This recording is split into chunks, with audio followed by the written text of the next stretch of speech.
Bismillahirrahmanirrahim. Assalamualaikum warahmatullahi wabarakatuh.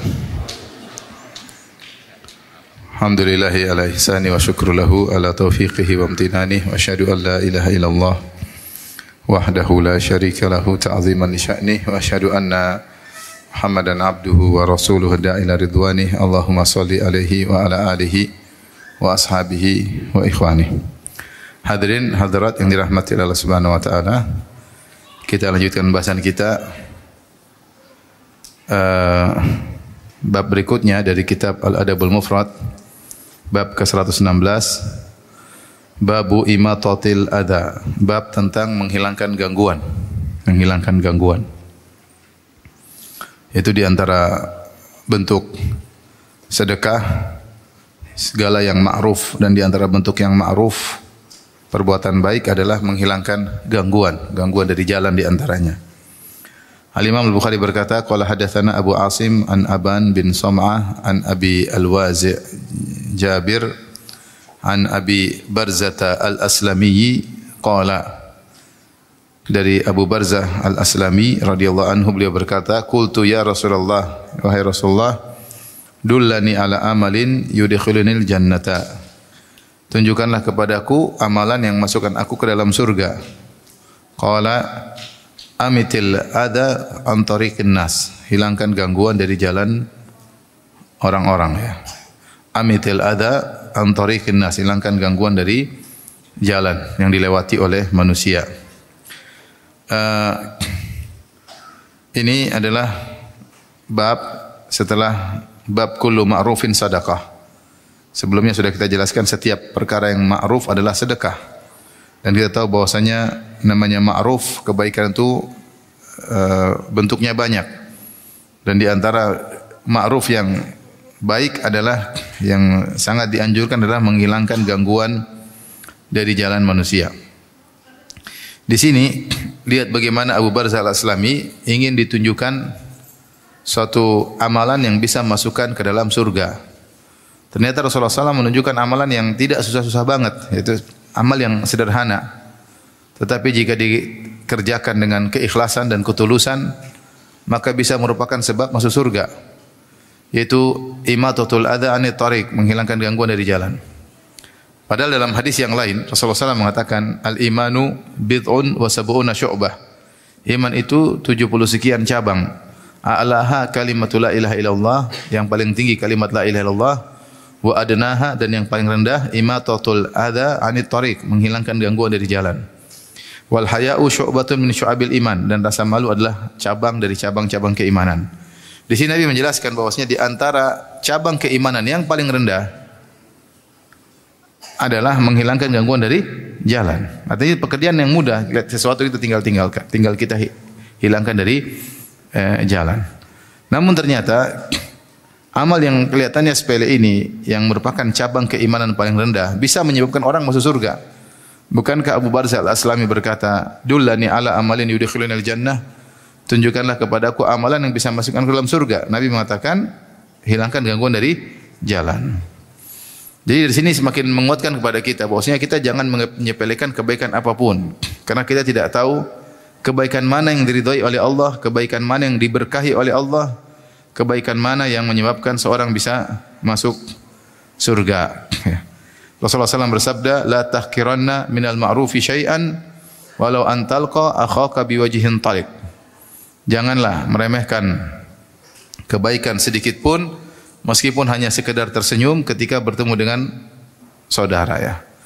Dan ternyata datang dalam hadis, Allah mengampuni seorang dan masukkan seorang dalam surga gara-gara amalan sepele. Contohnya misalnya dalam hadis Rasulullah sebutkan ada orang masuk gara-gara menghilangkan gangguan dari jalan. Rasulullah juga menjelaskan ada orang masuk surga gara-gara memberi minum pada seekor anjing, ya. Kelihatan sepele-sepele.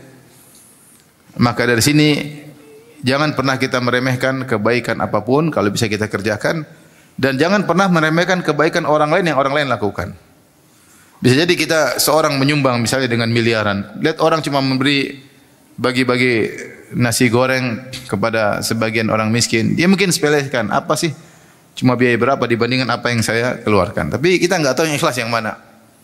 Kita enggak tahu ikhlas yang mana. Belum tentu 1 miliar mau membuat engkau masuk surga, dan bisa jadi sedekah sedikit yang dilakukan orang tersebut bisa jadi penyebab masuk surga. Makanya Rasulullah SAW mengatakan sabaqa dirhamun mi'ata dirham. Sekeping dirham bisa mengalahkan 100.000 keping dirham. Ya, bisa jadi orang yang 1 dirham tadi ternyata itu adalah setengah hartanya. Dia infakkan meskipun 1 dirham itu setengah hartanya. Dan bisa jadi dia ikhlas. Bisa jadi infakkan 100.000 ternyata kurang ikhlas. Oleh karena ini semakin menekankan kepada kita bahwasanya urusan ganjaran urusan Allah Subhanahu wa taala. Kita boleh berhitung-hitungan, tetapi ketika kita lihat ada amal yang pahalanya besar, bukan berarti kita menyepelekan yang kecil. Kapan kita berkesempatan beramal soleh, lakukan. Karena kita tidak tahu amal soleh mana yang diridhai oleh Allah yang menyebabkan bisa masuk surga. Lihatlah ini, saya ulangi lagi. Imatatul adha anit thariq, menghilangkan gangguan dari jalan adalah cabang iman terendah. Yang bilang demikian Nabi. Kata Nabi, iman 70 sekian cabang, yang paling tinggi la ilaha illallah, yang paling rendah menghilangkan gangguan dari jalan. Ternyata cabang iman yang paling rendah ini bisa memasukkan orang dalam surga. Baik. Kalau kita lihat model orang yang menghilangkan gangguan dari jalan, maka ada beberapa model orang yang terkait dengan gangguan di jalan. Ada beberapa model orang. Model pertama, yang pertama adalah orang yang taruh gangguan di jalan. Ada yang gitu, malah taruh gangguan di jalan. Banyak modelnya. Misalnya dia ngerjain orang, dia taruh paku biar ganggu mobil karena dia buka bengkel di depan. Mobilnya pecah terus ini. Atau dia taruh gangguan di jalan untuk waliyadzubillah ngerampok misalnya. Itu terjadi ya. Nanti mobilnya berhenti kemudian dia datang ngerampok, itu terjadi. Atau dia iseng taruh batu dalam kaleng, ada orang iseng tendang kaleng, ternyata dalam kalengnya ada apa? Batu. Terus dia ketawa-ketawain, prank ya. Ada orang begitu, ada. Senang letakkan gangguan di jalan ya. Ada yang buang barang sembarangan, akhirnya buang di jalan, akhirnya mengganggu orang lewat di jalan tersebut. Ini jadi model pertama, mengganggu orang dengan meletakkan gangguan di jalan. Tentunya ini dosa. Ini adalah dosa. Berbuat zalim kepada orang lain. Seperti zaman sekarang juga sengaja parkir di pinggir jalan. Yakin jalan umum, dia parkir. Subhanallah, dia parkir sehingga orang setengah mati. Terganggu atau tidak? Terganggu, jadi macet ya. Padahal mungkin dia minggirkan sedikit, cuma dia tidak minggirkan. Dia taruh benar-benar di aspal sehingga orang mobil yang melewat harus setengah mati, belok lagi dikit. Harus jago pelan-pelan, takut kesenggol. Ini semua bentuk meletakkan gangguan di jalan. Bukan hak dia, ini jalan umum, tidak boleh dia gunakan untuk pribadi, tidak boleh. Tidak boleh ya. Seperti seorang yang punya rumah di pinggir jalan, kemudian dia bikin di pinggir pagarnya ada tumpukan-tumpukan, sehingga tumpukan yang di pinggir pagar itu masuk ke areal jalan umum, sehingga jalan umum jadi semakin sempit. Tidak boleh, ini jalan umum bukan milik kamu. Kamu cuma batas pagar aja, jangan kau tambah lagi di samping pagar. Ini namanya meletakkan gangguan di jalan. Tentunya adalah merupakan dosa. Ini tentu golongan yang paling buruk. Golongan yang kedua adalah dia melihat gangguan tapi dia biarin aja, cuek. Yang penting dia tidak kena. Lihat ada gangguan, dia cuekin aja. Dia tidak mikir orang, dia mikir dirinya. Dia mikir apa? Yang penting saya selamat, sudah selesai. Urusan orang lain. Ini golongan ini tidak mendapatkan pahala karena dia membiarkan. Jadi yang kedua membiarkan gangguan di jalan. Kalau yang pertama meletakkan gangguan di jalan, golongan kedua membiarkan gangguan di jalan. Golongan ketiga yang menghilangkan gangguan dari jalan. Ini tentu yang terbaik. Yang menghilangkan gangguan dari jalan pun ada beberapa model. Di antaranya yang model pertama, dia menghilangkan gangguan dari jalan agar dia yang selamat. Tentu ini bagus ya. Tetapi yang terbaik bukan ini. Yang terbaik adalah seorang menghilangkan gangguan dari jalan agar orang lain tidak kena, agar tidak mengganggu kaum muslimin. Jadi yang dia pikirkan orang banyak. Jangan sampai gangguan ini yu'dzil muslimin. Jangan sampai gangguan ini mengganggu kaum muslimin. Maka tentu beda. Amalnya sama, sama-sama hilangkan gangguan. Tapi pahalanya beda di sisi Allah. Kenapa? Karena yang tegak di hati berbeda. Yang tegak di hati berbeda. Yang pertama menghilangkan gangguan hanya untuk supaya dia selamat. Yang kedua enggak. Dia ketika menghilangkan gangguan dia pikir agar banyak kaum muslimin yang selamat tidak terganggu dengan gangguan tersebut. Maka inilah yang luar biasa pahalanya, ya, bisa menyebabkan dia masuk surga. Dan Allah Subhanahu wa taala maha detail dalam memberi pahala kepada hamba-hambanya. Bisa jadi amalnya sama, ternyata pahala berbeda-beda. Orang salat saja pahalanya berbeda-beda. Kata Nabi SAW, Inna rajula la yansarifu min salati fama kutiba lahu illa nisfuhu au thuluthuhu au rubu'uhu au khumusuhu au sudusuhu ila usyruhu. Ya. Tidaklah seorang selesai dari salat kecuali dicatat pahala salatnya, ada kadang setengahnya, cuma sepertiganya, cuma seperempatnya, ada seperlimanya, seperenamnya, sepertujuhnya, seperdelapannya, sepersembilannya, sepersepuluhnya. Jadi beda-beda. Terkadang orang model salatnya sama, pahalanya berbeda-beda. Bisa jadi dua orang salatnya sama, berdampingan, pahala di antara keduanya seperti jarak antara langit dan bumi. Maka dan itu berlaku pada setiap ibadah.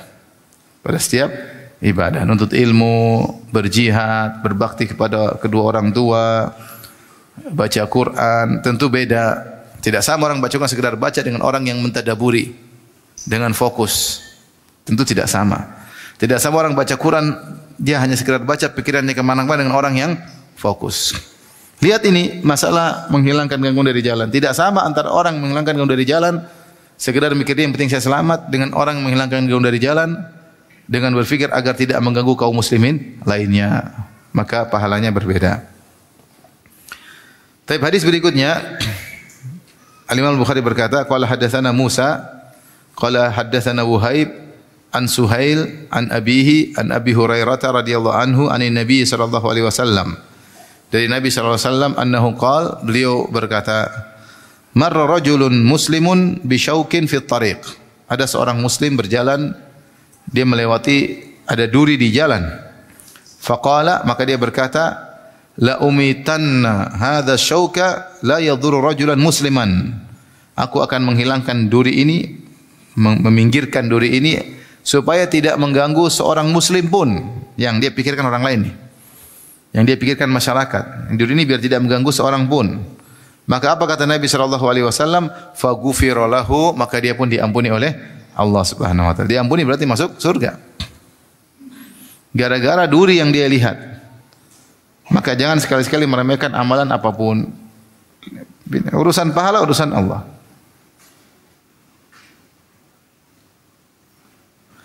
Dan keikhlasan punya peran yang sangat besar dalam menyebabkan ampunan Allah Subhanahu wa taala. Orang ini dia menghilangkan gangguan, ikhlas. Dan dia tidak memikirkan dirinya saja, dia memikirkan orang lain. Ada orang menghilangkan gangguan tapi maunya di shooting ya. Maunya di ini, lagi bersih-bersih, menghilangkan gangguan ya. Tapi di shooting, pencitraan. Ya. Lagi beres-beres jalan, lagi bersih-bersih ini, bersih-bersih trotoar. Tapi di shooting. Tentunya ini terkadang bukan mendatangkan pahala, tapi terkadang mendatangkan apa? Dosa. Karena tujuannya adalah riya, ingin dipuji, ingin disanjung. Jadi ikhwan dan akhwat yang dirahmati Allah Subhanahu wa taala, hati-hati dengan niat. Niat itu punya pengaruh yang luar biasa terhadap pahala seseorang. Kalau menahan diri tidak mengganggu orang lain saja dapat pahala, dan itu adalah sedekah. Seperti pertemuan lalu kita sebutkan, sahabat mengatakan, Rasulullah, kalau saya tidak mampu melakukan itu semua, tahan dirimu, jangan ganggu orang lain. Itu adalah sedekah bagimu. Tahan dirimu, jangan ganggu orang lain. Tahan lisanmu, tahan tanganmu, jangan ganggu orang lain. Itu sedekah bagimu. Nah, apalagi bukan menahan diri, menghilangkan gangguan, tentu pahalanya lebih baik ya. Rasulullah SAW pernah bersabda, idmanu li sittan min anfusikum atman lakumul jannah. Jaminlah bagiku 6 perkara kalian lakukan dari diri kalian. Kalian jamin lakukan 6 perkara ini, niscaya aku jamin surga bagi kalian. Apa 6 perkara tersebut? Kata Nabi, usduqu idza haddatstum. Jujurlah ketika berbicara. Tidak berbicara kecuali jujur, tidak pernah bohong sama sekali. Berusaha jujur, selalu jujur. Ini perkara pertama. Yang kedua, wa aufu idza wa'adtum. Kalau sudah janji tunaikan. Ingat kalau kamu punya janji catat. Kalau udah janji tunaikan. Jangan digampangkan. Kata Allah, wahfadhu aimanakum. Jagalah sumpah-sumpah kalian. Kalau udah janji ingat. Kemudian yang ketiga, wa addu idza tumintum. Kalau kalian diberi amanah, tunaikan amanah tersebut, kerjakan amanah tersebut, kembalikan amanah tersebut. Yang keempat, wahfadhu furujakum. Jagalah kemaluan kalian. Jangan berzina sama sekali.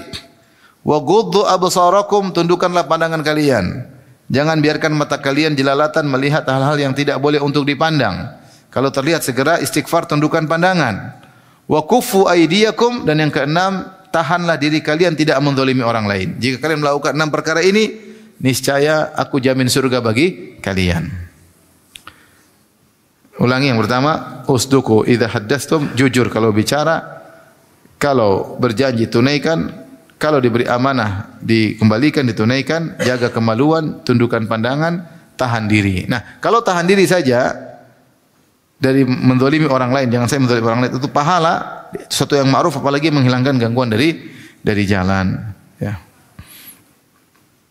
Dan di antara bentuk menghilangkan gangguan dari jalan adalah makna abstrak, yaitu menghilangkan gangguan dari jalan yang mengantarkan kepada jalan Allah. Menghilangkan gangguan dari jalan yang mengantarkan kepada surga Allah Subhanahu wa taala. Jalan menuju Allah banyak dihalang-halangi. Alladzina yasudduna an sabilillah. Orang-orang yang menghalangi dari jalan Allah dengan maksiat, dengan kekufuran, dengan syubhat, dengan bid'ah-bid'ah, khurafat-khurafat. Maka seorang berusaha untuk menghilangkan gangguan-gangguan tersebut dari kaum muslimin. Sehingga kaum muslimin mudah untuk mengenal Rabb mereka, mudah untuk menjalankan agama mereka. Karena gangguan sangat banyak. Gangguan maknawi yang abstrak banyak sekali. Betapa banyak bid'ah dan khurafat. Terlebih lagi setelah adanya medsos. Berbagai macam bid'ah-bid'ah, khurafat-khurafat. Berbagai macam kesyirikan disebarkan, perdukunan, kesyirikan-kesyirikan. Ya. Berbagai macam bid'ah-bid'ah dalam ibadah, bid'ah-bid'ah dalam akidah. Betapa banyak syubhat-syubhat terkait dengan kekufuran, syubhat-syubhatnya liberalis, para pluralis, banyak sekali. Maka seorang berikhtisab mencari pahala dengan menghilangkan gangguan-gangguan tersebut dari jalan manusia agar mereka bisa beribadah yang benar kepada Allah Subhanahu wa taala. Banyak sekali syubhat, ya. Saya pernah ditelepon oleh seorang ustaz. Saya alhamdulillah sudah tinggalkan musik, Ustaz. Musik halal atau haram, Ustaz? Kalau halal saya kembali lagi, dia bilang. Subhanallah. Saya bilang haram. Dia mau kembali lagi karena dengar ada yang mengatakan musik apa? Halal. Ya, ente bandingkan ente ketika main musik dengan sekarang tidak main musik, bahagia mana? Bahagia ketika tidak main apa? Musik. Tapi syubhat, orang mendengar syubhat ikut hawa nafsu, ingin menyesuaikan, cocokin hawa nafsunya, sehingga memilah-milih pendapat yang sesuai dengan hawa nafsunya, bukan dengan memilih dengan murni ilmu, murni fitrah, tapi karena hawa nafsu. Ustaz itu fleksibel, Ustaz itu bagus, hikmah, bijak. Maksudnya bijak apa? Banyak yang haram dihalalkan. Makanya dibilang apa? Bijak. Satunya ustaznya kenceng karena sedikit-sedikit apa? Haram. Jadi penilaiannya bukan karena ilmu, tetapi karena apa? Hawa nafsu. Ustaz yang menghalalkan aja mengaku saya tidak pernah dengar musik juga lah. Terus ngapa bilang orang suruh dengar musik? Dia sendiri bilang saya tidak mau dengar apa? Musik. Terus kalau ada orang meninggal dengar musik, katanya meninggalnya buruk lah. Katanya musik halal. Kalau ada orang joget terus dengar musik, meninggal harusnya bukan su'ul khotimah, harusnya apa? Mati baik-baik aja karena dia melakukan hal yang baik. Bukankah musik keindahan? Bukankah Allah mencintai keindahan? Harusnya kan begitu. Tapi kalau ada orang lagi dangdutan kemudian mati, apa kata orang? Matinya buruk. Saya enggak. Kamu pengin mati seperti itu? Enggak mau. Kenapa enggak mau? Fitrahnya enggak mau. Antum mau mati lagi dangdutan terus mati? Mau? Mau enggak? Halal loh, dangdut itu halal. Mau? Enggak mau, karena fitrah antum nolak. Kita enggak usah bicara dalil, habis fitrah aja udah tahu itu enggak benar. Makanya aneh, musik itu halal, tapi saya enggak dengar musik. Dan saya bilang jangan dengar musik lah. Terus nanti bisa mengganggu Quran kalian lah. Terus bagaimana?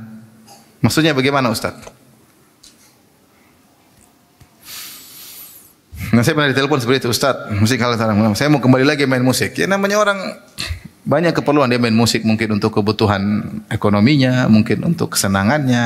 Ya, kalau ada sedikit dalil bilang halal, ya dia pingin apa main musik lagi. Tapi jujurlah, kita dulu pernah main musik dengan tidak main musik. Lebih bahagia mana? Lebih bahagia tidak kenal musik. Hidup nyaman, tentram. Udah musik ketagihan, pengen dengar lagi, pengen dengar lagi, pengen dengar lagi. Jalan sedikit, mulut keluar senandung, bukan ayat Al-Quran, tapi senandung apa? Musik. Oleh karena di antara bentuk menghilangkan gangguan dari jalan adalah menghilangkan syubhat-syubhat, khurafat-khurafat, bid'ah-bid'ah, takhayul-takhayul yang menghalangi manusia dari jalan yang benar. Ini perlu perjuangan sehingga orang-orang bisa mengenal Allah dengan benar, orang-orang bisa menjalankan syariat dengan benar. Dan terlalu banyak sekali gangguan sekarang yang mengganggu orang dari sampai kepada Allah Subhanahu wa taala. Baik, hadis berikutnya Al-Imam Al-Bukhari berkata qala hadatsana Musa qala hadatsana Mahdi an Wasil an Yahya bin Aqil an Yahya bin Ya'mar an Abi Aswad Ad-Dili an Abi Dzar radhiyallahu anhu annahu qala. Dari sahabat Abu Dzar radhiyallahu anhu dia berkata qala Rasulullah sallallahu alaihi wasallam bersabda uridat alayya a'malu ummati hasanuha wa sayyi'uha. Ditampakkan kepadaku amal-amal umatku. Itu umat Nabi punya banyak amalan, diperlihatkan kepada Nabi, inilah model-model amal-amal umatmu, yang baik maupun yang buruk. Fawajadtu fi mahasini a'malihim, dan aku dapati di antara amal mereka yang baik, annal adza yumatu anit tariq, bahwasanya gangguan dihilangkan dari jalan. Itu di antara amalan yang indah yang dilakukan oleh umat Muhammad sallallahu alaihi wasallam. Dihilangkan gangguan dari jalan. Jadi kalau kita jalan ada gangguan, kita hilangkan. Pekerjaan ringan kok, tinggal jalan lagi. Ya jangan sampai ganggu orang. Mungkin sepele, perbuatan sepele tersebut ternyata Allah berkahi sebab diampuni dosa seseorang. Seperti tadi, dia jalan di suatu jalan ada duri, dia mengatakan la yu'zi musliman. Jangan sampai ngos orang muslim, kata Allah faghufir, kata Nabi faghufir lahu, maka diampunilah dosa-dosanya. Kemudian beliau berkata, kata Nabi sallallahu alaihi wasallam, wajadtu fi wajadtu fi masawi'i a'maliha an-nakha'ah fil masjid la tudfan. Dan di antara keburukan amal sebagian hambaku adalah ludah ya, atau ingus yang dibuang di masjid kemudian tidak dipendam. Ya, karena dulu masjid terbuat dari tanah. Ada yang buang ludah kemudian tidak atau buang ingus tidak didahak, tidak dipendam. Ini adalah keburukan. Seharusnya kalau ada kotoran ditutup, dipendam dalam tanah sehingga orang yang sholat berikutnya tidak terganggu. Jadi ini di antara dalil bahwasanya Rasulullah memuji perbuatan menghilangkan gangguan dari jalan. Karena dari sekian banyak amalan-amalan umat Nabi, banyak yang baik, dan di antara yang baik yang mungkin disepelekan orang adalah menghilangkan gangguan dari jalan. Ternyata itu adalah amalan yang dicintai. Sebaliknya mengganggu orang dengan dulu masjid terbuat dari tanah, kemudian ada yang buang dahak misalnya, kemudian tidak dikuburkan, tidak dipendamkan dahak tersebut, bisa mengganggu. Dilihat juga tidak enak, bau juga tidak enak, kotor. Ya, meskipun itu bukan najis ya, meskipun bukan najis tapi mengganggu kebersihan masjid. Maka di antara keburukan adalah memberi kotoran di masjid. Di antara keburukan memberi kotoran di masjid. Maka seorang kalau makan di masjid tolong dibersihkan ya. Hati-hati kalau masjid terbuat dari karpet, makan yang ada minyak-minyak yang baunya bisa bertahan di karpet, maka jangan. Ya, usahakan jangan. Kalau perlu pakai plastik di atasnya baru sehingga tidak mengotori masjid. Beda halnya kalau memang bulan puasa itu perkara yang sama-sama dimaklumi. Tapi kalau sehari-hari sebaiknya dihindari agar tidak mengotori masjid. Masa nanti orang jamaah berikutnya begitu sholat dia cium bau sate. Satenya mana? Baunya ada, wujudnya enggak ada. Satenya udah masuk di perut sahabat-sahabatnya. Karena jangan mengganggu orang ya. Makanya seperti di Masjid Nabawi terkadang ditegur sebagian orang, subhanallah, dari saudara-saudara kita, selimut karpet jadikan selimut muter. Nanti kalau dia sudah bangun kita sholat ada aromanya. Ini aromanya ada, orangnya enggak ada. Karena karpet Masjid Nabawi dijadikan apa? Selimut. Dia gulung. Selimut sama dia. Sekarang dilarang. Ada begitu pasti ditegur. Pasti ditegur ya.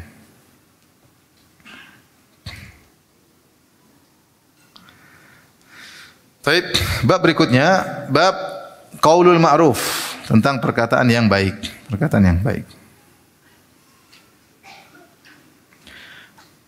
Maksudnya di antara sedekah, di antara perbuatan baik adalah berkata-kata baik.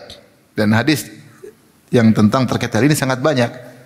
Seperti sabda Nabi SAW, wal kalimatu thayyibatu shadaqah. Kata-kata yang baik adalah apa? Sedekah.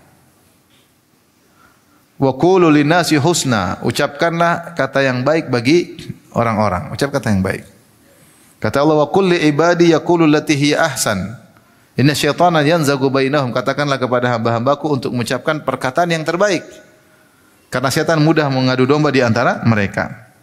Seorang pilih kata-kata ketika berbicara yang baik. Ketika berkomentar di grup, pilih kata-kata yang baik, yang bermanfaat. Ya. Bukan asal ceplas-ceplos. Orang muslim tidak asal ceplas-ceplos.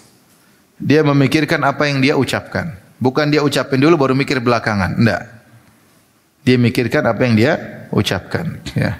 Makanya Rasulullah SAW berkata, "Man kana yu'minu billahi wal yawmil akhir falyaqul khairan aw liyasmut." Siapa yang beriman kepada Allah dan hari akhirat, maka ucapkanlah yang baik atau diam. Ya. Kalau kita tidak mampu mengucapkan yang baik, maka tidak usah berbicara.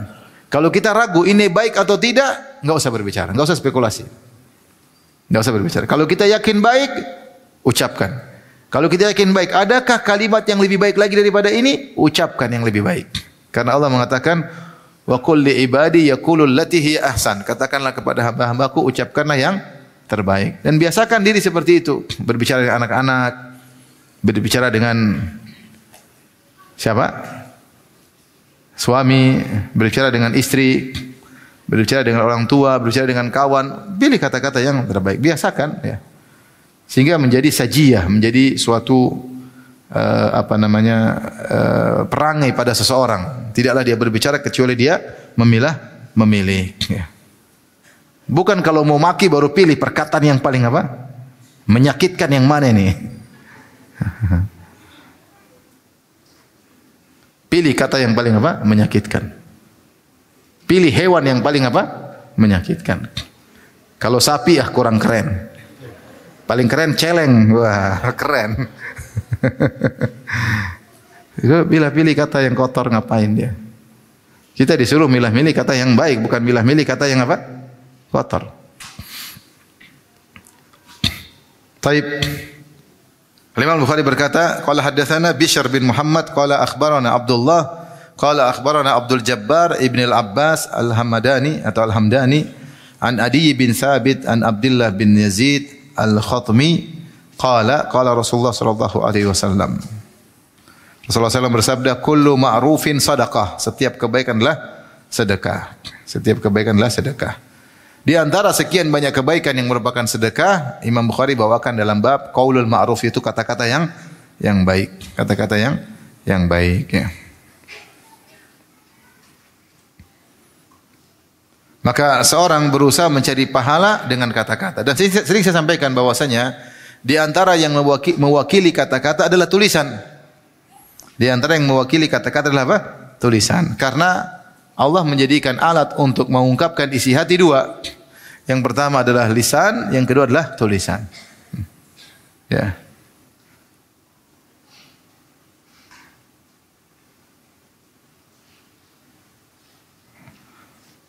Maka seorang ketika berkomentar, ketika bikin status, pilihlah kata-kata yang baik dan ikhlas ketika membuat komentar tersebut, ikhlas ketika buat status tersebut.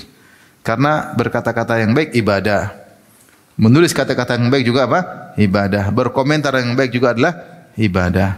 Allah Maha tahu isi hati seseorang ketika menorehkan tulisan tersebut. Allah lebih tahu isi hati seseorang ketika mengucapkan kata-kata tersebut. Tapi Imam Bukhari kemudian membawakan hadis yang lain. Imam Bukhari berkata, qala hadatsana Sa'id bin Sulaiman, qala hadatsana Mubarak an Thabit an Anas qala kana an-nabiy sallallahu alaihi wasallam idza utiya bi syai' yaqul idhabu ila fulanah fa innaha kanat sadiqata Khadijah fa innaha kanat sadiqata Khadijah idhabu bihi ila baiti fulanah ila baiti fulanatin fa innaha kanat tuhibbu Khadijah. Kata Anas radhiyallahu anhu, kalau Nabi diberikan sesuatu atau memiliki sesuatu, maka dia berkata, bawakan ini idhabu bi ila fulana, berikan kepada si fulana. Fa innaha kanat sadiqata Khadijah, karena fulana dulu temannya sama Khadijah. Ini setelah wafatnya Khadijah. Karena Anas ketemu Nabi setelah Nabi berhijrah, dan Nabi berhijrah setelah Khadijah meninggal. Dan Khadijah radhiyallahu anha meninggal pada tahun 10 kenabian, yaitu 3 tahun sebelum hijrah. Karena Nabi di Mekah 13 tahun kenabian, baru kemudian Nabi berhijrah. Jadi ini ceritanya setelah Khadijah meninggal dunia. Atau beliau berkata, idhabu ila baiti fulana, bawalah ini kepada rumah si fulana. Fa innaha kanat tuhibbu Khadijah, karena dia dulu suka sama Khadijah, senang sama Khadijah.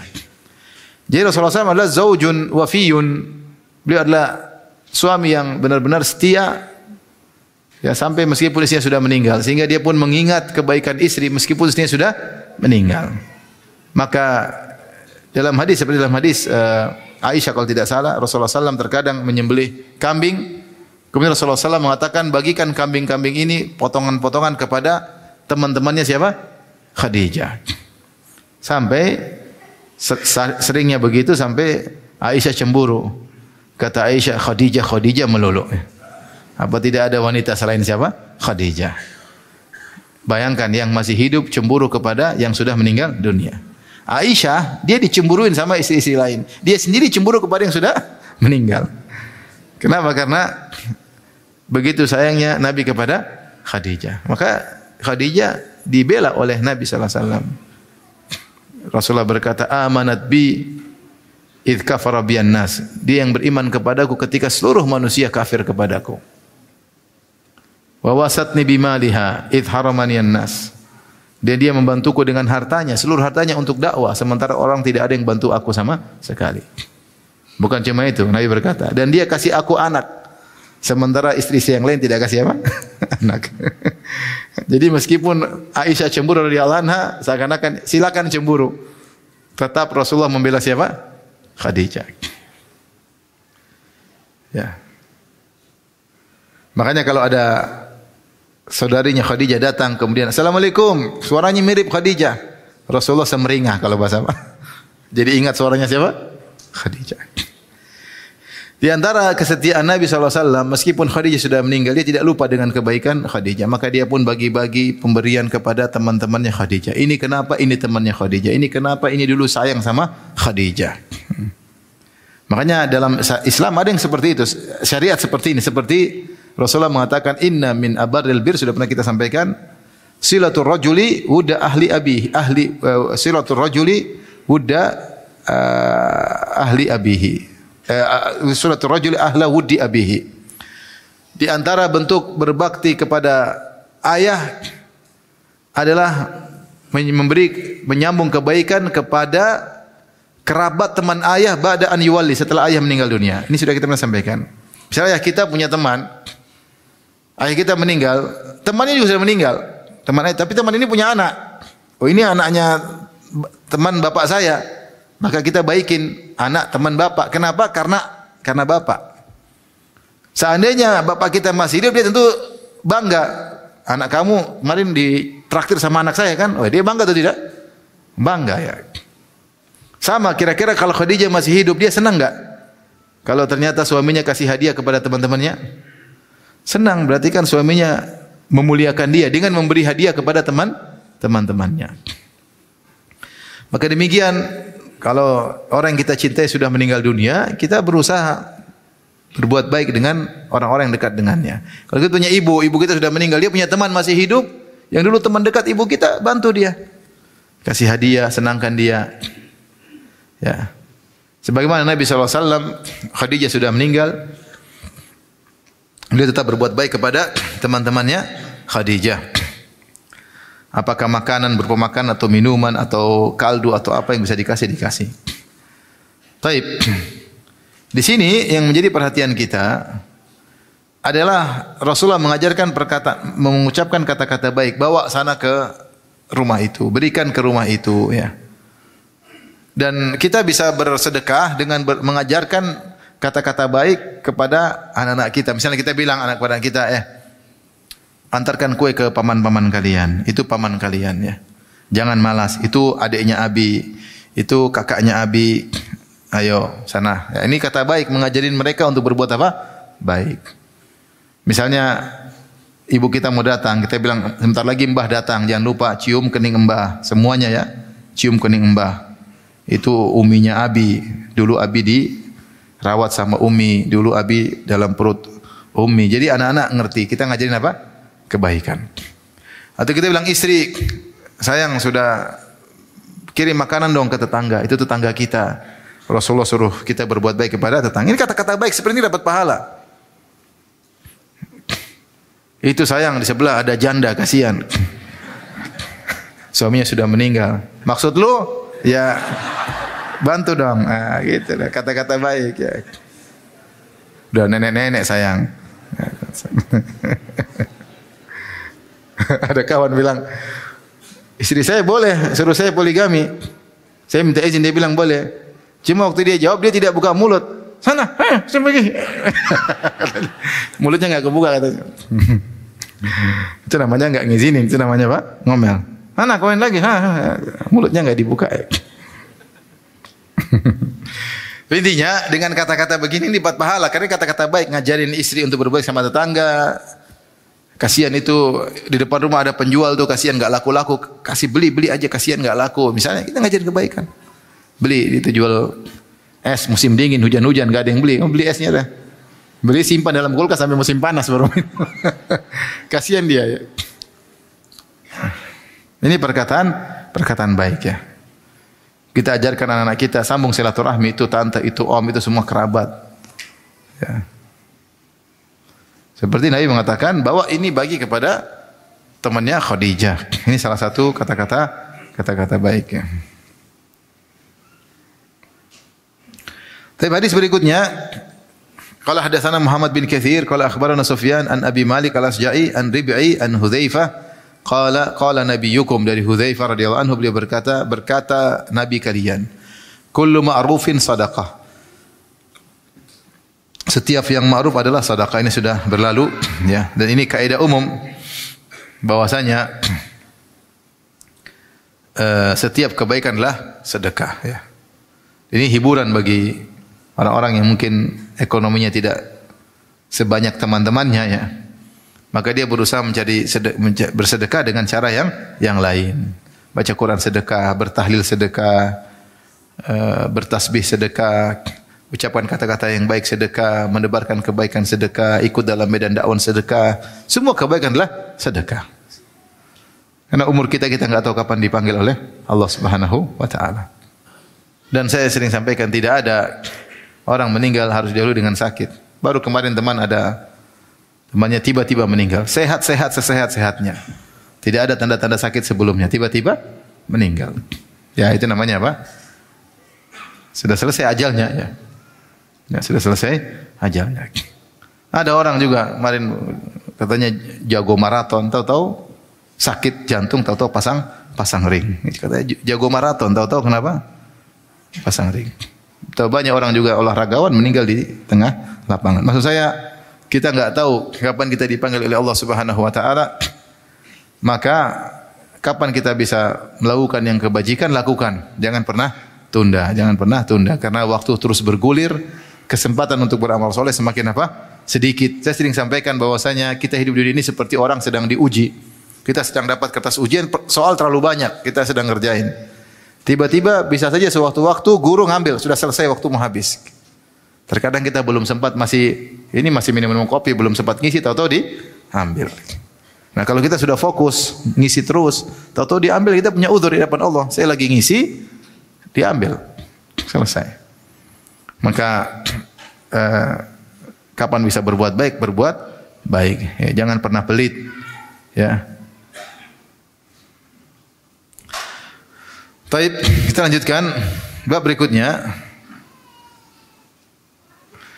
Babul khuruj ila al-maqbalah wa hamli syai' ala atiqihi ila ahlihi bizabil.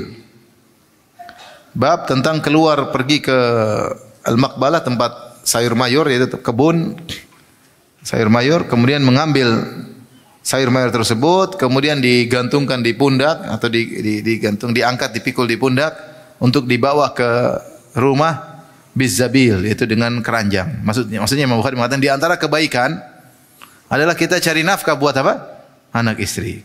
Bahkan kau kerja keluar ke kebun, tapi niatnya harus karena Allah. Ini masalahnya, kalau enggak niat karena Allah maka hanya perkara duniawi.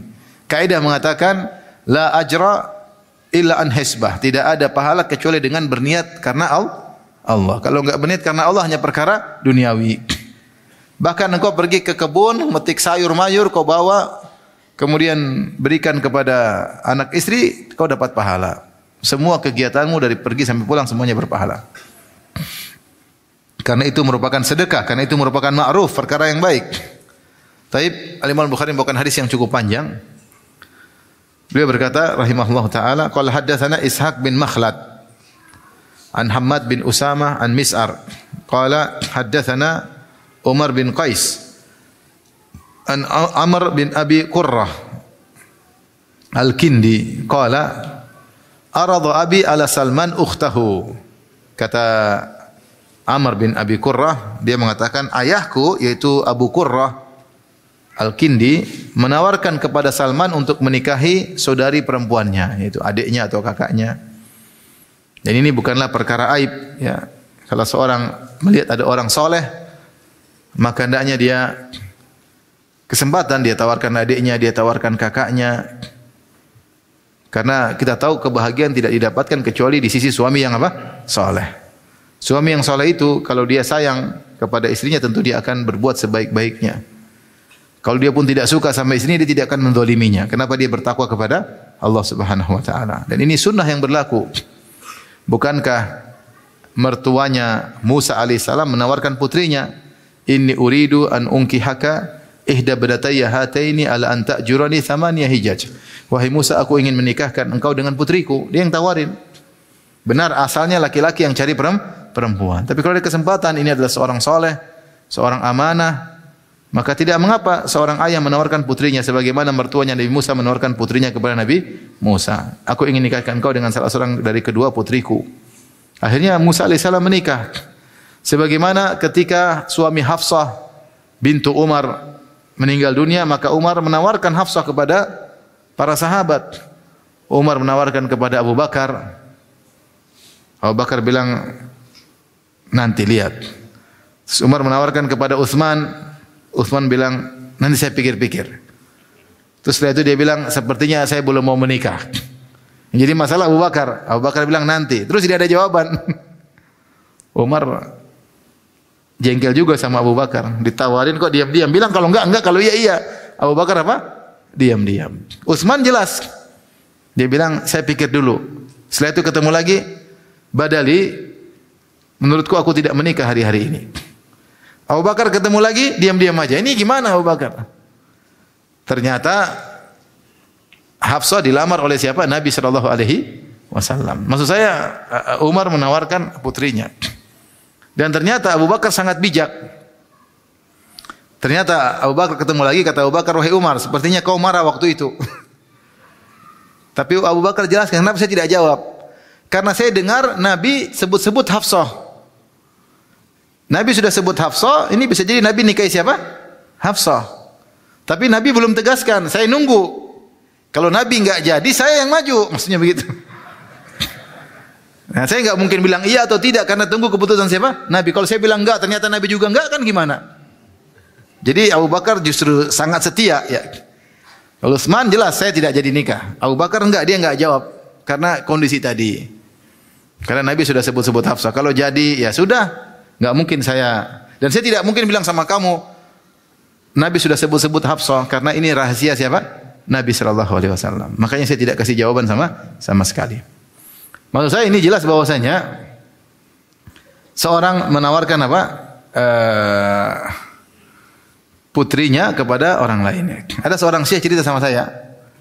Dia habis pengajian datang seorang sudah agak tua datang kepada dia, kata dia, "Syekh, jazakallah khair.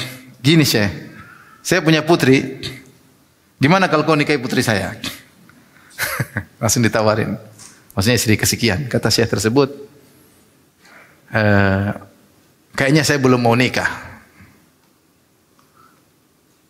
Terus kata Syekh cerita sama saya, orang bilang ganti, kata dia, ya udah Syekh, nggak apa-apa nggak usah nikah. Tapi saya punya kambing perempuan, kambing betina. Buat apa namanya? Ada unsa, ada kambing betina bisa disembelih atau diapain. Terus saya candain, kata saya, lihat putri wanita diganti dengan kambing apa? Betina. Maksudnya kasih buat dipotong. Tapi maksudnya ada itu orang nawarin putrinya biasa. Nggak ada masalah. Kita dapat era seorang soleh kita tawarin. Karena hanya suami yang soleh lah yang apa namanya, yang kita bisa merasa aman putri kita diberikan kepadanya. Adapun yang kaya, yang cakep, yang belum tentu ya, belum tentu istri kita, putri kita apa bahagia. Tapi kalau dia soleh, bertanggung jawab ya, maka insya Allah istri kita akan bahagia di sisinya. Dia akan menjalankan syariat sesuai dengan yang disebutkan dalam agama ya. Taib. Jadi Abu Qurra Al-Kindi ini menawarkan adiknya atau kakaknya kepada Salman Al-Farisi. Fa'aba, ternyata Salman tidak terima. Dia bilang saya belum bisa, saya tidak mau ya. Ya biasa kalau orang ditawar bisa terima bisa enggak ya, tidak. Artinya kalau tidak bisa ya bilang tidak bisa, enggak ada apa-apa. Enggak ada masalah. Sehingga tidak gantung. Jangan kasih harapan palsu. Insyaallah, insyaallah, insyaallah tahu-tahu nikah sama orang lain ya. Kalau enggak bilang aja, kalau iya. Maka Salman tidak mau menikah. Ternyata wa tazawwaja maulatan lahu yuqalu lahu Buqairah. Ternyata Salman menikahi wanita lain ya. Dia punya budak wanita yang dia merdekakan, kemudian dia nikahi. Yang disebutkan oleh sebagian ulama, inilah istri terakhirnya Salman Al-Farisi yang menemani Salman sampai meninggal dunia. Ternyata dulu budak dia merdekakan, kemudian dia nikahi. Fabalagha Abu Qurra annahu kana baina, dan Abu Qurra ternyata tahu Salman tidak terima adiknya atau tidak terima kakaknya, kemudian menikah dengan budak yang sudah dia merdekakan. Tapi apakah Abu Qurra marah-marah? Enggak. Dia tidak marah-marah. Biasa-biasa saja. Dia biasa terima atau ditolak biasa. Ternyata ada kabar yang sampai kepada Abu Qurra terkait bahwasanya Salman ada masalah dengan Hudzaifah ibnul Yaman. Fabalagha Abu Qurra atau Abu Qurra annahu kana baina Hudzaifah wa Salman syai'un. Abu Qurrah mendengar ada masalah antara Salman dan Hudzaifah, Salman Al-Farisi dan Hudzaifah bin Yaman radhiyallahu anhuma. Fa atahu yatlubu, maka dia datang untuk mendamaikan. Maksud saya di sini lihat bagaimana Abu Qurrah yang lamarannya dia nawarkan adiknya ditolak, tidak membuat dia benci kepada siapa? Salman. Bahkan ketika dia melihat ada masalah Salman dan Hudzaifah, dia masuk. Dia tidak bilang udah biar aja ribut, enggak. Dia nolak adik saya, sudah tawarin adik saya dia enggak mau, sombong banget. Ya. Sombong memang kayak siapa aja. Adik saya sudah cantik-cantik kamu tolak. Orang kalau kita baper begitu. Orang dulu enggak terima ya sudah. Tapi bukan berarti dia kemudian membenci, enggak. Ya, memang tidak semua orang melihat kemudian suka. Atau Hudzaifah memang sudah tertarik sama budak yang dia merdekakan ya. Maka akhirnya karena dia mendengar ada masalah antara Salman dengan Hudzaifah, maka Abu Qurra ini ingin mendamaikan. Maka dia pun datang mencari Salman. Fa ukhbira annahu fi mabqalatin lahu. Mabqalah. Bukan maqbalah ya, mabqalah ya. Maka dikabarkan bahwasanya Salman sedang berada di kebun sayurnya, mabqalah. Fatawajjaha ilaihi, dan lihat begini Abu Qurrah cari di rumah enggak ketemu, dibilang Salman lagi di kebun, maka dia pergi. Dia serius. Jadi maksudnya orang kalau sudah punya tujuan baik jangan putus tengah jalan. Saya sudah ketuk pintu dia enggak ada dia, sudahlah. urusan dia dengan enggak. Kalau kau niat baik, cari lagi, datang lagi kesempatan yang lain. Kalau kita udah punya niat baik, teruskan. Memang sampai benar-benar mentok. Jangan baru mentok pertama, udahlah, enggak usah lah. Kalau memang itu baik, berusaha. Meskipun terakhirnya mentok, tetap dapat apa? Pahala. Lihat bagaimana Abu Qurrah datang ke rumah Salman, enggak ada. Dibilang lagi di kebun, dia pergi ke kebun. Karena dia niat baik untuk mendamaikan. Fatawajjaha ilaihi, maka dia pun pergi ke mabqalah, ke kebunnya Salman. Falaqiyahu wa ma'ahu zabil fihi baqal. Ternyata Salman lagi bawa zabil. Zabil itu keranjang terbuat dari daun korma. Kan korma itu ada pelepahnya kan? Sudah daunnya. Daunnya dirajut seperti tikar. Jadilah apa? Zabil, keranjang. Maka dia bawa keranjang isi sayur mayur. Qad adkhala asahu fi urwati zabil wa huwa ala atiqihi. Taruh zabil begini terus tongkatnya dimasukkan sini. Dia jalan. Ini maksudnya dibawakan oleh Imam Bukhari, ini perbuatan baik. Intinya hadis ini adalah tentang ini, bahwasanya Salman kerja bersayur mayur, metik sayur, bawa buat keluarganya, itu adalah sedekah. Sedekah untuk keluarganya, itu berpahala. Faqala, maka Abu Qurrah ketemu Salman, dia tegur, ya Aba Abdullah. Wahai Abu Abdullah, itu kunyahnya Salman Al-Farisi. Maka bainaka wa baina Hudzaifah. Ada masalah apa antara engkau dengan Hudzaifah? Ya. Qala, ini dalil bahwasanya kepo itu boleh kalau niat baik. Paham? Ini dia kepo atau tidak? Kepo. Kepo itu artinya apa sih? Itu singkatan kah? Kepingin tahu. Oh, singkatan. Kepo itu singkatan ya. Kalau baper kan bawa perasaan. Kalau kepo, kepingin tahu. Karena saya sering bilang, saya kadang-kadang istilah ini nggak ngerti dari mana asal usulnya. Saya pernah cerita waktu saya ketemu dengan salah seorang ustadz ke Madinah, saya masih kuliah. Ustadz tersebut cerita, Ustadz Firanda sekarang ini kita sedikit sudah pada baper. Saya bingung baper itu apa? Saya cari di kamus nggak ada. Baper itu apa? Ternyata istilah baru muncul dari generasi milenial. Ternyata baper itu bawa apa? Perasaan. Nah, kita generasi aluminium nggak ngerti. Ternyata baru tahu. Sekarang timbul istilah lagi kepo ya. Istilah kan baru viral tuh istilah yang baru. Dulu kan nggak ada istilah apa?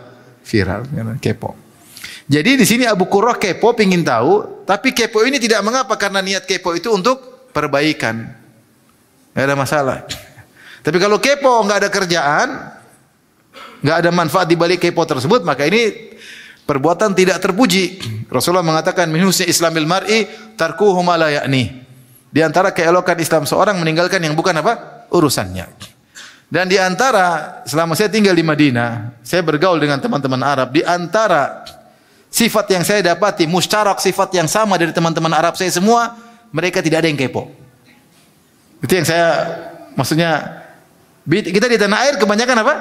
Kepo. Saya teman Arab ini, mereka tidak ada yang kepo. Urusan enggak ada yang ini, kita mau begini, mereka enggak tanya-tanya. Kalau ada keperluan baru ada pembicaraan. Kalau enggak, mereka enggak pernah kepo urusan istri kita, urusan anak kita, urusan istri teman, urusan ini teman, enggak ada. Kalau kepo berarti dia ingin bantu. Kalau kepo berarti dia ingin apa? Bantu. Bukan sekedar jadi bahan pembicaraan. Gimana sih fulana? Gimana sih? Maka kita jangan kepo. Dan sekarang kita ini hidup di zaman banyak berita-berita yang buat kita kepo. Sehingga kita buang-buang umur kita. Ada berita artis kita pengen tahu gimana artis itu, gimana. Apa manfaatnya engkau tahu berita artis? Enggak ada faedahnya. Oh, dia sudah diceraikan sama suaminya. Iya, gimana? Sidang ini. Harta gono gini. Ngapain kita baca seperti itu? Kecuali kita kepo karena ada maunya, kita pengen nikah itu artis. Ya, enggak apa-apa. Kepo, silakan. Tapi emang dia mau sama kamu, enggak punya modal. Jadi maksud saya, kalau tidak kepo, tidak ada faedahnya, maka tidak perlu apa? Kepo. Itu hanya membuang umur. Dan itu menyelisih sabda Nabi sallallahu alaihi wasallam, min husni islamil mar'i tarkuhu ma la ya'ni. Di antara keelokan Islam seorang meninggalkan yang bukan urusannya. Bukan urusannya ya. Jadi Abu Qurrah ingin tahu tapi karena dia niatnya baik untuk islah, maka dia bertanya, apa yang terjadi antara engkau wahai Salman dengan Hudzaifah? Qala yaqulu Salman wa kana al-insanu ajula. Salman menyindir, wa kana al-insanu ajula, dalam Al-Qur'an Allah berfirman manusia tergesa-gesa. Maksudnya Salman ingin mengatakan tunggu dulu sampai di rumah ini bicara panjang. Masa lagi saya bawa sayur kita ngomong masalah ini nanti. Sabar. Fantalaqa hatta ataya dar Salman. Akhirnya mereka berdua berjalan menuju ke rumah Salman dan Salman tidak bicara di jalan. Ya sudah nanti. Fadakhala Salman ad-dar. Kemudian Salman masuk rumah. Faqala assalamualaikum. Salman berkata assalamualaikum, dia masuk rumah. Summa adzina li Abi Qurrah fadakhala. Subhanallah, lihat bagaimana adabnya Abu Qurrah. Ketika dia sampai rumah Salman dia menjauh. Tidak di depan pintu, dia menjauh sampai dapat izin untuk apa? Masuk. Padahal mereka tadi jalan bersama. Fa idza namatun mawdu'un ala babin wa inda ra'sihi labinatun wa idza qartatun faqala ijlis ala firashi maulatik. Tiba-tiba ada semacam kain ya.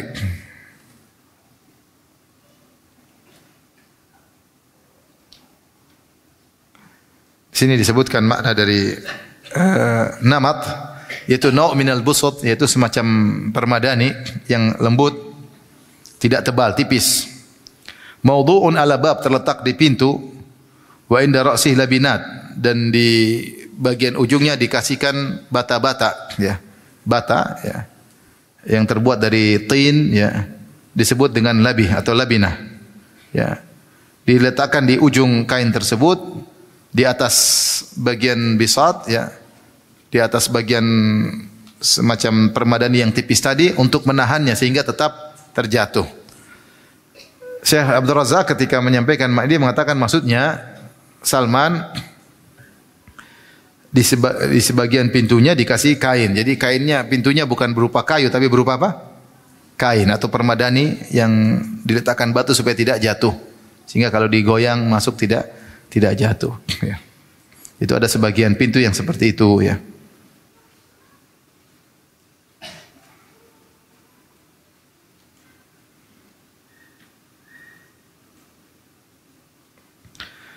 Saya bacakan perkataan Syekh Abdul Razak di sini tentang hadis ini. Dia mengatakan beliau mengatakan hafizahullah kanal bab ibaratan anis sitara. Ketika itu pintu adalah ungkapan dari sitara, yaitu tirai. Amal yaum falil abwab mafatih wa kawalin wa umur katsirah manallahu azza wa jalla bi alaina. Adapun zaman sekarang namanya pintu pasti keren. Ada ini, ada kacanya, ada apa? Gagangnya, lengkap kunci-kuncinya. Banyak zaman dulu. Sekarang terkadang orang punya pintu cuma apa? Kain yang diulurkan. Wa qalil minan nas man yashkurullah azza wa jalla ala hadhihi ni'am wa hadha at-taysir. Namun hanya sedikit dari orang-orang yang bersyukur atas nikmat Allah, atas kemudahan yang Allah berikan. Bal qad yadkhulul insan baitahu marratin wa karratin wa yakhruju wa lam yuharrik lisanahu bisyukri. Bahkan seorang terkadang bolak-balik masuk rumahnya yang megah, yang mewah, yang indah, dan dia tidak menggerakkan lisannya untuk apa? Bersyukur. Dibandingkan rumah-rumah orang dulu sangat sederhana. Terkadang pintu aja enggak ada, bukan dari kayu, dari apa? Sitar. Walau qalilan, tidak bersyukur sama sekali. Amma ulaika, adapun mereka para sahabat, ma annal muta kanat qalilatan indahum, padahal perabotan mereka, harta mereka cuma sedikit, lakin kanu yashkurunallaha katsiran, akan tapi mereka banyak bersyukur kepada Allah. Wal yauma kathratin ni'amu wa qallas syukur. Sekarang berbalik, di zaman sekarang nikmat banyak, syukur yang sedikit. Dulu nikmat sedikit, syukur yang banyak.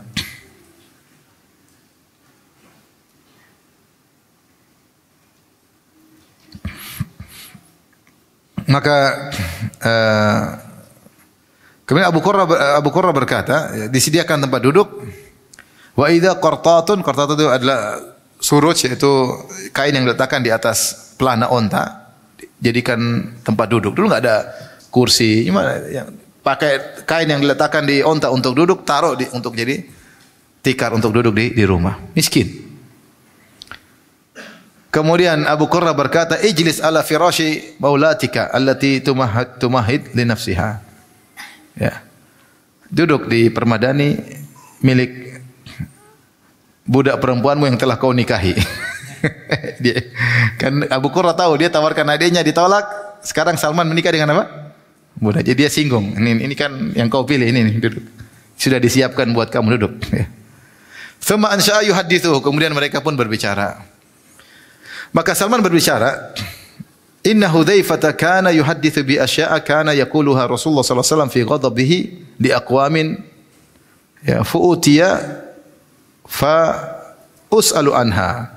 Sungguhnya Hudzaifah menyampaikan hadis dari Nabi sallallahu alaihi wasallam, perkara-perkara yang Nabi ucapkan, tapi Nabi dalam kondisi marah. Nabi pernah marah, Nabi ucapkan kepada sebagian kaum. Ya. Maka aku ditanya, gimana hadis-hadis tersebut yang disampaikan oleh Hudzaifah? Ya.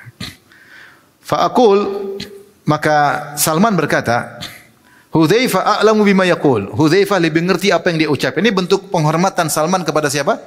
Hudzaifah. Ya sudah. Memang Salman tidak sebenarnya kurang setuju karena ini kondisi berbeda. Rasulullah lagi ucapkan ucapan marah kepada satu kaum, maka jangan diriwayatkan secara umum. Maksudnya demikian. Tapi ketika dia ditanya, gimana Salman? Ada hadis-hadis diriwayatkan oleh Hudzaifah begini-begini. Kata Salman menghormati Hudzaifah, Hudzaifah a'lamu bima yaqul. Hudzaifah lebih mengerti tentang apa yang dia sampaikan. Dia lebih mengerti. Dia tentu punya fikih sendiri, dia punya pertimbangan sendiri. Jadi no comment, gampangnya demikian. No comment. Wa akrahu an takuna dhaga'inu baina aqwamin. Ya. Dan sampai Salman berkata, aku tidak suka jangan sampai muncul kebencian, kedongkolan di antara kaum. Udahlah. Hudzaifah lebih mengerti apa yang dia ucapkan. Fa utiya Hudzaifah faqila lahu. Ternyata ada yang lapor ke Hudzaifah. Ini bahaya tukang lapor nih. Dia berkata, yang pelapor ini berkata, wahai Hudzaifah, inna Salmana la yusaddiquka wa la yukadzibuka bima taqul. Sungguhnya Salman tidak membenarkan engkau dan tidak mendustakan apa yang kau ucapkan. Seharusnya dia ucapkan saja seperti yang ucapan Salman. Harusnya dinukil. Kami tanya sama Salman radhiyallahu anhu, Salman berkata, engkau lebih ngerti apa yang kau ucapkan. Kan itu bagus itu. Tapi terkadang orang ketika menukil perkataan bukan terleknya, tapi dia nukil dengan pemahaman dia. Terkadang dia tidak pandai untuk diksinya dia pilih, akhirnya menimbulkan pemahaman yang salah. Seandainya dia menggunakan diksi yang diucapkan oleh Salman, selesai urusan. Salman bilang apa? Hudzaifah lebih ngerti dengan apa yang dia sampaikan. Tentu Hudzaifah dengar seperti itu mungkin selesai. Tapi diksinya beda. Salman tidak membenarkan engkau dan juga tidak mendustakan, sehingga timbul hal yang berbeda. Tapi Hudzaifah radhiyallahu anhu ketika disampaikan tersebut, maka dia cross check langsung kepada Salman. Faja'ani Hudzaifah, kata Salman, Hudzaifah pun datang kepadaku. Faqala ya Salman, wahai Salman, ibnu ummi Salman, wahai Salman, putranya ibunya Salman. Fakultu, aku menjawab, ya Hudzaifatu ibnu ummi Hudzaifah. Wahai Hudzaifah, putranya ibunya Hudzaifah. Jadi, wahai Salman, putri ibumu. Salman berkata, ya kenapa Hudzaifah putri ibumu? Sama, putra ibumu. Kata Salman menegur Hudzaifah, la tantahiyanna aw la aktubanna fika ila Umar. Sudah, jangan lanjutkan masalah ini wahai Hudzaifah, kalau enggak saya lapor engkau ke Umar. Falamma khawaftuhu bi Umar tarakani. Tatkala aku ingatkan Umar, mungkin di masa khilafan Umar, maka Hudzaifah pun meninggalkan aku. Waqad qala Rasulullah sallallahu alaihi wasallam, kata Salman, Rasulullah telah bersabda, min waladi Adam ana fa ayyuma abdin min ummati la'antuhu la'natan aw sababtu sabbatan fi ghairi kunhihi faj'alha alaihi salatan. Aku adalah anak Adam. Maka kalau ada seorang hamba dari umatku yang aku laknat, Rasulullah mungkin marah, laknat umat tersebut, hambaku yang, atau aku caci dia, padahal dia tidak berhak untuk mendapatkan laknat dan cacian tersebut, ya Allah jadikanlah itu sebagai doa kebaikan untuknya. Jadikanlah doa kebaikan untuknya. Rasulullah menjelaskan, saya terkadang apa? Marah, saya mencela atau saya melaknat seseorang, ya orang tersebut tidak pantas untuk dilaknat dan tidak pantas untuk dicela, maka cercaan saya tadi, ya Allah jadikanlah sebagai doa kebaikan untuknya. Makanya di antara yang dijadikan dalil orang untuk mencela Muawiyah, Rasulullah sallallahu alaihi wasallam pernah mendoakan keburukan bagi keburukan bagi Muawiyah. Saya kalau enggak salah mengatakan ma asba Allah batnah ya. Nanti saya la asba Allahu batnak. Semoga Allah tidak mengenyangkan perutmu. Dan ini Rasulullah pernah ngomong begitu kepada Muawiyah. Semoga Allah tidak mengenyangkan perutmu. Tetapi hadis ini dibawakan oleh Imam Muslim ya dalam sahihnya ketika menyebut tentang keutamaan Muawiyah. Hadis ini doa Nabi kepada Muawiyah, semoga Allah tidak mengenyangkan perutmu, dibawakan oleh Muslim dalam manaqib Muawiyah, tentang keutamaan Muawiyah. Artinya kalau Muawiyah tidak pantas untuk didoakan oleh Nabi, maka ini doa kebaikan buat siapa? Muawiyah. Karena Nabi ya, kalau doa keburukan yang tidak pantas maka akan menjadi kebaikan. Allah Ta'ala alam bisawab. Demikian saja. Subhanakallah bihamdik asyhadu an la ilaha illa anta astaghfiruka wa atubu ilaik. Assalamualaikum warahmatullahi wabarakatuh.